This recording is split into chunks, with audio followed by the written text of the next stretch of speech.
Hola, buenas noches. Mi nombre es Mariana Domínguez Morales y el día de hoy les vengo a hablar sobre las principales corrientes de la sociología.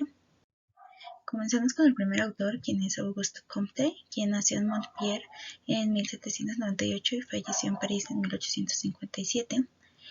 Su propuesta teórica se llamaba Cours de Philosophie Positive, la cual escribió en 1842. A Comte se le conoce como el fundador de la sociología y este mismo concibe a la sociedad como una totalidad orgánica, la cual está compuesta en tres dimensiones, las cuales son individuo, familia y sociedad.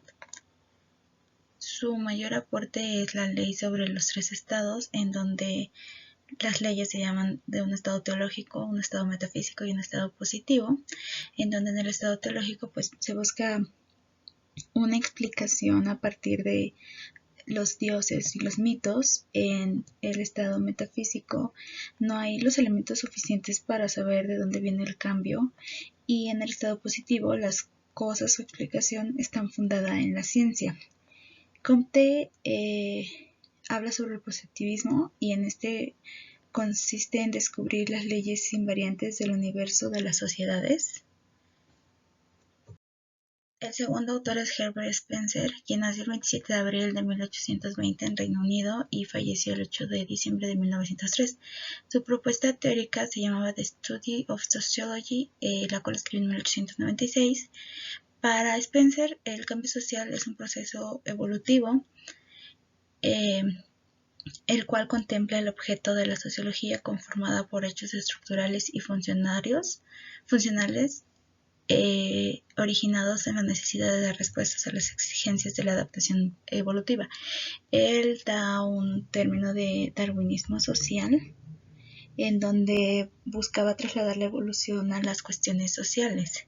Él era un defensor del individualismo metodológico, en donde se decía que las acciones individuales son las bases de la estructura social, al igual que trataba de que los sesgos quedaran a un lado, y los sesgos pues eran los educativos, de patriotismo, de clase, política y teológico.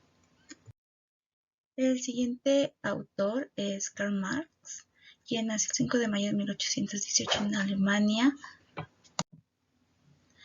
El 5 de mayo de 1818 en Alemania y fallece el 14 de marzo de 1883 en Londres. Su propuesta teórica se llamaba La contribución a la crítica de la economía política, la cual escribió en 1859, en donde hablaba acerca del materialismo histórico.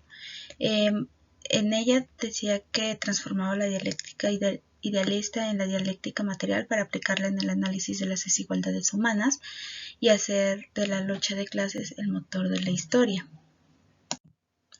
Marx decía que las sociedades tienen pasado, presente y futuro, y que los problemas que son actuales vienen de conflictos que estuvieron en el pasado y los cuales van a tener repercusiones en el futuro. De igual manera nos hablaba sobre el capitalismo, el cual era en donde la burguesía es poseedora de los bienes de producción y máquinas, y por ello había una lucha de clases. El siguiente autor es Émile Durkheim, quien nació el 15 de abril de 1858 en Francia y fallece el 15 de noviembre de 1917 en Francia. Su propuesta teórica se llamaba Teoría Sociológica de la Acción, escrita en 1895. Durkheim considera que las acciones sociales están metidas en los hechos sociales, además de que la sociología se empeña en el estudio de los hechos sociales obedeciendo las reglas del método sociológico.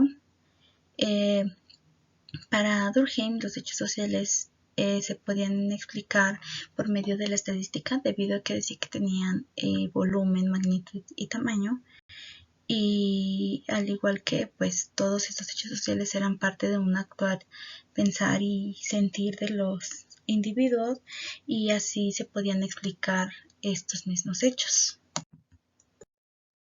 Finalmente tenemos a Max Weber, quien nace el 21 de abril de 1864 en Alemania y fallece el 14 de junio de 1920 en Alemania. Su propuesta teórica se llamaba Teoría de la Burocracia, escrita en 1905.